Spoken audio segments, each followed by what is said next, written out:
Bond, Ruskin Bond. Yes, this is the name which has filled the childhood of generations with delight and fun for decades. Born in Kasauli in 1934 and grew up in Jamnagar, Dehradun, New Delhi, and Shimla. Has written over 500 short stories, innumerable poems, novels, and the tally is yet rising. Let's listen to this short story and become a part of his innocent world. A knock at the door. For Sherlock Holmes, it usually meant an impatient client waiting below in the street. For Nerval, it was the doorbell that rang, disturbing the great man in his orchid rooms. For Poe or Walter Delamere, that knocking on a moonlight door could signify a ghostly visitor, no one outside, or, even more mysterious, no one in the house. Well, clients I have none, and ghostly visitants don't have to knock. But as I spend most of the day at home writing, I have learned to live with the occasional knock at the front door. I find doorbells even more startling than ghosts, and ornate brass knockers have a tendency to disappear when the price of brassware goes up. So my callers have to use their knuckles or fists on the solid mahogany door. It is a small price to pay for disturbing me. I hear the knocking quite distinctly, as the small front of room adjoins my even smaller study-cum bedroom. But sometimes I keep up a pretense of not hearing anything straight away. Mahogany is good for the knuckles. Eventually, I place a pencil between my teeth and, holding a sheet of blank foolscap in one hand, move slowly and thoughtfully towards the front door so that when I open it, my caller can see that I have been disturbed in the throes of composition. Not that I have ever succeeded in making anyone feel guilty about it. They stay as long as they like. And after they have gone, I can get back to listening to my tapes of old Hollywood operettes. Impervious to both literature and music, my first caller is usually a boy from the village, wanting to sell me his cucumbers or France beans.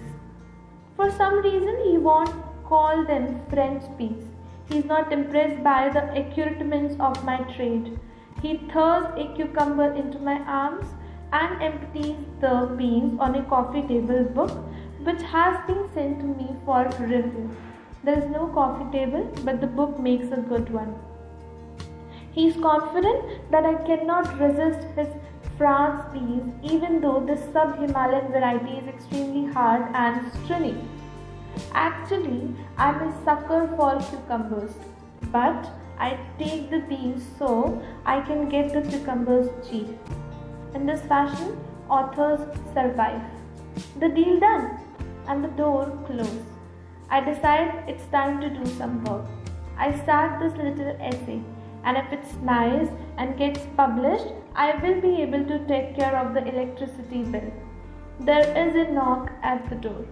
Some knocks I recognize, but this is a new one.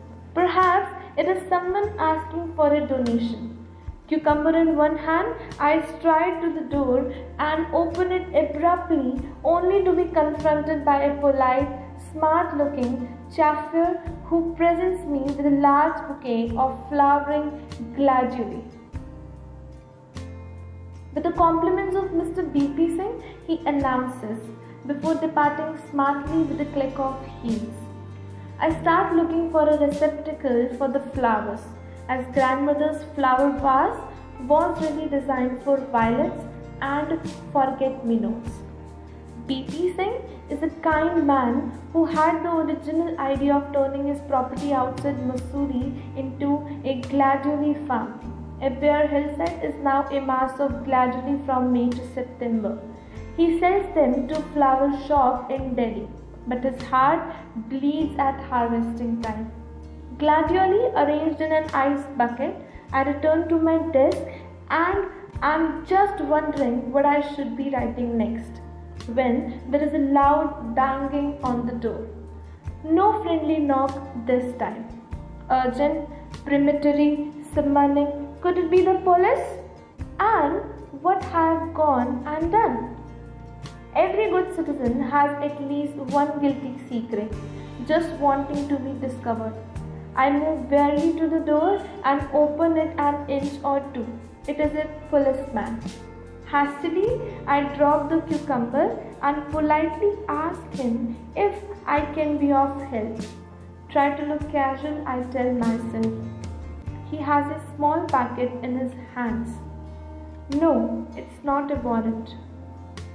It turns out to be a slim volume of verse sent by a visiting DIG of police who has authored it. I thank his imagery profusely, and after he has gone, I place the volume reverently on my bookshelf beside the work of other poetry-loving policemen. These men of steel who inspire so much awe and trepidation in the rest of us, they too are humans, and some of them are poets. Now it's afternoon, and the knock I hear is a familiar one, and welcome, for it heralds the policeman. What would writers do without postman? They have more power than literary agents. I don't have an agent. I will be honest and say an agent won't have me.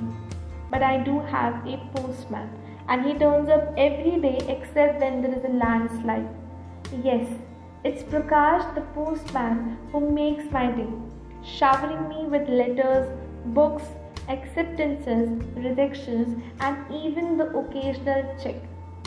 These postmen are fine fellows. They do their utmost to bring the good news from Kent to X. And what Prakash brought me today? A reminder, I have not paid my subscription to the Authors Guild. I would better send it off, or I shall be de-recognized author. A letter from a reader would I like to go through her 800-page dissertation on Gita?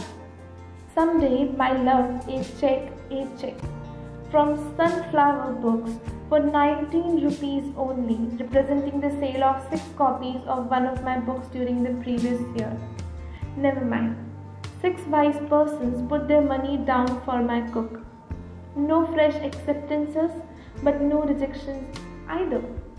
A postcard from Goa where one of my publishers is taking a holiday. So the post is something of an anticlimax. But I must not complain. Not every knock on the door brings gladiola fresh from the fields. Today's another day, and the postman comes 6 days